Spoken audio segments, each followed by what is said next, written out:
జయహో BC సభలో చంద్రబాబు పవన్ కళ్యాణ్ ఇచ్చిన హామీలు చేసిన వ్యాఖ్యలపై మాటల యుద్ధం సాగుతోంది. తెలుగుదేశం పార్టీ హయాంలో ఉన్న పథకాలను తొలగించారంటూ చంద్రబాబు పవన్ ఆరోపిస్తే వైసీపీ తీవ్రంగా స్పందించింది. నాడు బీసీలను టీడీపీ పట్టించుకోలేదని కౌంటర్ ఇచ్చింది. బీసీ సప్లాన్ ఏం తమ్ముళ్ళు పెట్టారా వీళ్ళని మిమ్మల్ని అడుగుతున్నా. 15,000 కోట్లు సంవత్సరానికి చెప్పారా లేదా అని అడుగుతున్నా మిమ్మల్ని.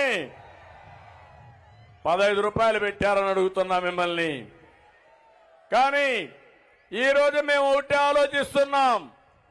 సంక్షేమ కార్యక్రమాలు ఇస్తున్నాయి, సంపద సృష్టించే మార్గం మీకు చూపించాలనే ఉద్దేశంతోనే సబ్ ప్లాన్ ద్వారా 1,50,000 కోట్లు 5 సంవత్సరాల్లో పెట్టే బాధ్యత మాది. సంవత్సరానికి 30,000 కోట్లు చొప్పున 5 ఏళ్లలో 1,50,000 కోట్లు పెడతామని చెప్పి కూడా మీకు తెలియజేస్తున్నా. కులగణన జరగకూడదని ఎందుకు చేస్తున్నామని నీ పక్కన ఉన్నటువంటి పవన్ కళ్యాణ్ గారి చేత ప్రకటనలు చేయించావే. కులగణన ఎందుకు చేస్తున్నారు ఎన్నికల ముందని నీ పక్కన కూర్చోబెట్టుకున్నటువంటి పవన్ కళ్యాణ్ గారి చేత నువ్వు ప్రకటన చేయించావే, అది ప్రజలు మర్చిపోయారనుకుంటున్నావా?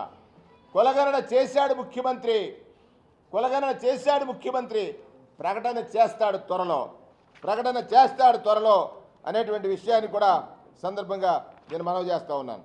ఒకటి, బీసీలంటే నీ దృష్టిలో బానిసలు, చంద్రబాబు నాయుడు దృష్టిలో బానిసలు.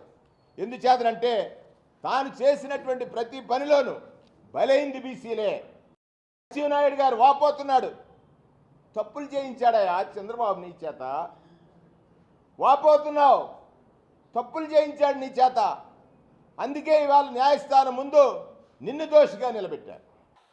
ప్రతిపక్ష నేతగా ఉన్నప్పుడు బీసీల గర్జన పేరు మీద ఏలూరులో ప్రత్యేకమైన సభ నిర్వహించి చాలా హామీలు ఇచ్చారు. బీసీలకి ఏటా జగన్ చెప్పింది, బీసీలకి ఏటా 15,000 కోట్ల రూపాయల చొప్పున కేటాయిస్తామని చెప్పారు. 5 ఏళ్లలో 75,000 కోట్ల రూపాయలు బీసీల సంక్షేమానికి కేటాయిస్తామని చెప్పాడు. వాస్తవానికి 0. బీసీ కేటగిరీల్లో అన్ని కులాలకి 153 కులాలను గుర్తించమని బీసీ సంఘాలందరూ కోరుకుంటా ఉంటారు. దాన్నే కుదించి 139 కార్పొరేషన్లు పెడతామని చెప్పి దానిని 53 కార్పొరేషన్లు కుదించి 56 కార్పొరేషన్లు కుదించి వాటికి కుర్చీలు కూడా లేని పరిస్థితి. బడ్జెట్ 0. వైఎస్ఆర్ చేయూత పథకం కింద 45 ఏళ్లు నిండిన ప్రతి మహిళకి 75,000 అందిస్తామని చెప్పారు. బీసీ మహిళలకి పథకం అందుతున్న లబ్ధిదారుల్లో చాలా వరకు కోత పడతా ఉంది. 55 నుంచి 60% ఉన్న బీసీలకి 18 సీట్లా, 3% ఉన్న మీ సామాజిక వర్గానికి 21 సీట్లా?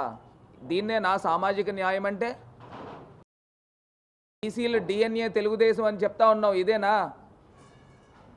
సాటి బీసీగా నేను అడుగుతా ఉన్నా. ఇవాళ రాజమండ్రి పార్లమెంట్ నేనే ఉదాహరణ. స్వతంత్రం వచ్చిన తర్వాత మొట్టమొదటిసారిగా జగనన్న బీసీలకు ఇచ్చాడు. నువ్వు ఈ రోజుకైనా సాహసం చేస్తూ ఉన్నావా అని అడుగుతా ఉన్నా. ఇదే చంద్రబాబు నాయుడు గారిని, ఇదే పవన్ కళ్యాణ్ గారిని అడుగుతా ఉన్నా. కనీసం ఈ రోజుకైనా మీరు సాహసం చేస్తున్నారా? సాహసం అని కూడా అనట్లా, మాకు న్యాయం చేస్తున్నారా అని అడుగుతా ఉన్నా.